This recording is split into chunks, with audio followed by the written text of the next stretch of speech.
So here we are with 5.7, and we have to find the quotient. And so for this first one,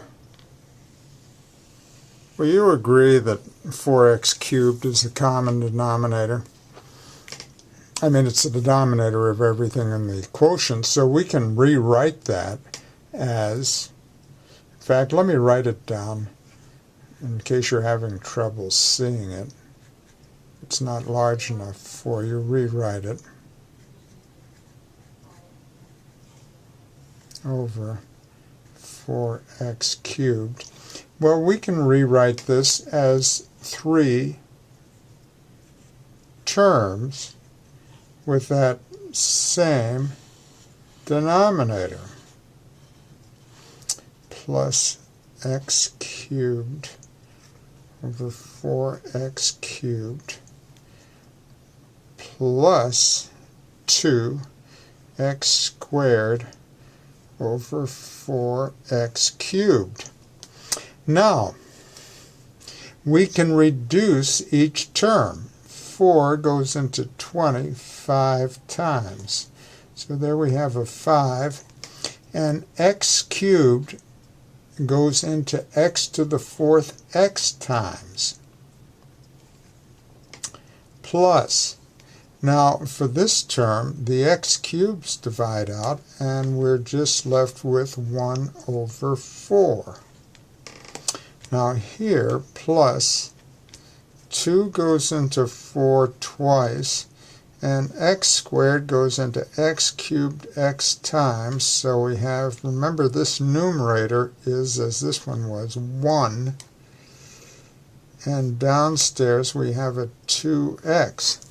Now look, if you find that a little confusing, then practice it. Go through it time and again until you catch on. Remember this, for example, we had x to the 4th divided by x cubed. Well, that equals x cubed times x over x cubed, you see.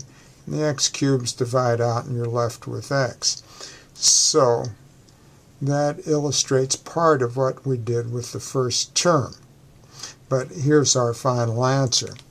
Now for this next one, this was 1, and this is 2, and we have a 10 n to the 4th plus 50 n cubed plus 2n squared all over 10 n squared.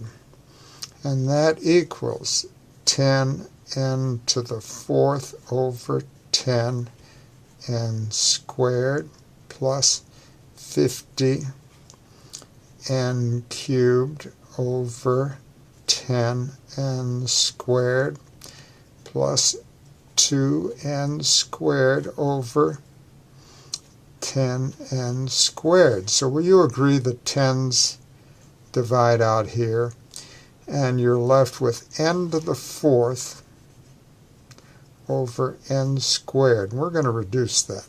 Plus 10 goes into 55 times, and so we're left with 5n cubed over n squared, plus 2 goes into 10 5 times, so we get n squared over 5n squared.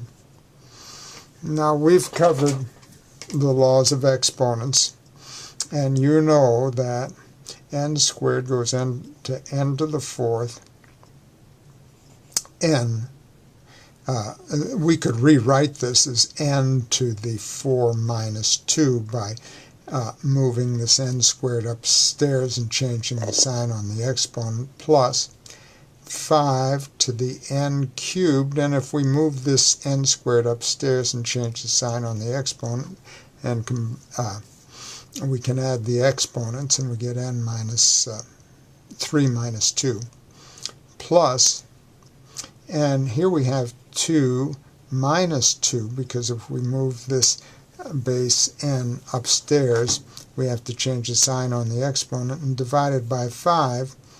And so now when we're done, we have n squared plus 5n plus, and n to the 0 is 1, and 1 over 5. Now if you're thoroughly confused at this point, then go back and revisit the law of exponents, and you'll see what was going on here. Otherwise, it should be clear, but if it's not, give me a call. Look at the laws of exponents. Be happy to go over it with you. Good.